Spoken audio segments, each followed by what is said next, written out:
আসসালামু আলাইকুম। আমাদের শাহ আলম ভাই প্রবাসীদেরকে নিয়ে একটা কিছু বলবে। তা আপনারা একটু শুনুন মনোযোগ দিয়ে। তার ভিতরে যে এত পরিমাণে একটা কষ্ট সেটা কেউ জানে না। যেমন আমার মনের ভিতরে যা আছে আমি ছাড়া আর অন্য কেউ জানে না। আপনার মনের ভিতরে যা আছে আপনি ছাড়া অন্য কেউ জানে না। এমনই সবারই। পেরসা আজ ৪-৫ বছর ধরে প্রবাসে আসছে। তো যাই হোক তার মুখে থেকেই শুনি।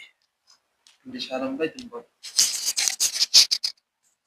আসসালামু আলাইকুম প্রিয় ভাই বোনরা, সবাই কেমন আছেন? আশা করি সবাই ভালোই আছেন। তো আশা করি জীবনে প্রবাস জীবনে মানুষের সবকিছু হয়, সবকিছু আসে মানুষে দেশে কিছু না করতে পারে প্রবাস জীবনে পা দেয়। এটা তো আপনারা জানেন, সবাই জানেন। বর্তমানে প্রবাস জীবনে আসা একটা জেলখানার মতনই লাগে, ঠিক আছে?